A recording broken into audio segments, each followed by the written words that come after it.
السلام عليكم ورحمة الله تعالى وبركاته. الواقعة بتاعتنا النهاردة من القليوبية، من بنها، من قرية اسمها قرية المجول، من بيت هويدا ومحمد. هويدا ومحمد اتنين متجوزين وعندهم طفلين. تمام. محمد طول النهار بيروح الشغل وبيرجع الشغل اخر النهار، ومراته ربة منزل وقاعدة في البيت. طبعا كلنا عارفين ان مسؤولية الاولاد دايما بتكون مسؤولية مين؟ هل الام لوحدها ولا الاب لوحده، ولا مسؤولية الاتنين والاب والام؟ طبيعي طبعا ان مسؤولية الاب والام. ولكن لما بيكون الاب طول النهار في الشغل بره وبيخرج الصبح ويرجع اخر النهار، بتكون المسؤولية الكبيرة دايما في البيت على الام. ولكن مش معنى كده ان انا دايما الوم الام بقى هنا، الوم الزوجه، ولو حصل اي تقصير منها ان انا ابدا ان انا اضايقها واعنف فيها. وده اللي حصل من محمد لما رجع البيت لاولاده. الله اعلم بقى، هل هم كانوا نايمين لان هم كانوا سهرانين، ولا هم كانوا بيلعبوا في الشارع؟ يعني لا، العيال في وضعه وهو مش عاجبه الوضع ده. فحصل هنا ان هو مسك عياله وبقى يضربهم. فهي قالت له لا، ما تضربهمش بالطريقه دي، بتضرب العيال كده ليه؟ بالذات بقى لما الواحد يضرب ابنه على وشه، او ضرب الوش بيبقى وحش. فطبعا هنا بتقول لا، ما تضربهمش بالطريقه ديت، وبتمنع زوجها ان هو يضربهم. هو هنا راح مسك فيها هي كمان، وبدا يعنف فيها ويشتم فيها ويضايق فيها ويقول لها كل ده من تربيتك، ما انت اللي عامله كده فيهم، وانت وانت وانت.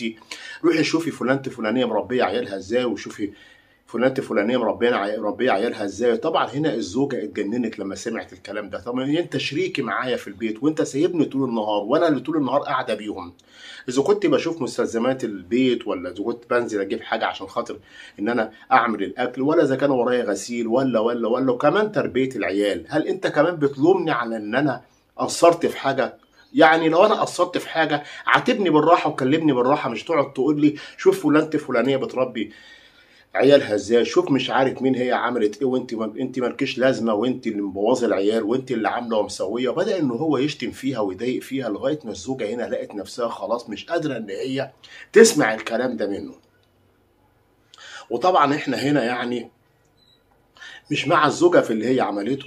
مش معنى كده ان احنا بندافع عن الزوجه، لا، الزوجه هنا تصرفت تصرف خطأ جدا. طبعا دخلت على المطبخ من كتر من هو قاعد يضايق فيها ويشتم فيها، وانت اللي عامله كده في العيال، وانت اللي عملت كده في العيال، وانت مش عارف ايه، وان انا غلطان ان جبت لهم ام زيك، انا مش عارف ايه، انا اختياري فيكي كان غلط من الاول. هنا الام راحت داخله، او الزوجه راحت داخله على المطبخ. للاسف الشديد لما بيكون في خلافات زوجيه بين الزوج والزوجه، تلاقي في النرفزه الشديده والعصبيه الشديده تلاقي واحد منهم دخل المطبخ وجاب السكينه. وده اللي حصل، دخلت جابت السكينه وراحت داخله عليه، قالت له انا هخلص منكم اللي انت عامله فيا وفي العيال، وراحت مدياه طعنه في رقبته.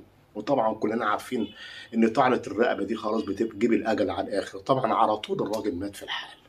اعوذ بالله، طعنه الرقبه وطعنه القلب بالذات هم دول اللي بيخلوا الواحد يموت في ساعتها.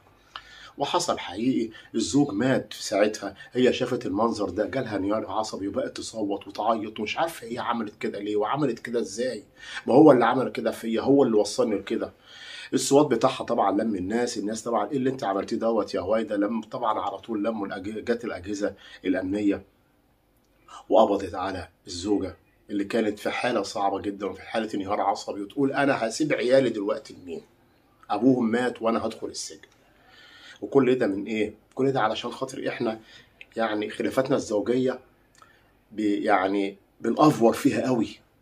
انت دخلت لقيت ولادك بالطريقه ديت، او ان انت مش عاجبك كده، كلمها بالراحه، وبعد كده انت بينك وبينها وانتوا قاعدين تكلموا بالراحه مع بعض، ومش على طول كده تعنيف وضرب وشتيمه. وهي كمان طبعا غلطانه ان هي على طول دخلت على المطبخ وضيعت نفسها وضيعت جوزها وضيعت عيالها. لله الامر من قبل ومن بعد. بشكركم جدا، بتمنى من حضراتكم الاشتراك في القناه، تفعيل زر الجرس، والسلام عليكم ورحمه الله تعالى وبركاته.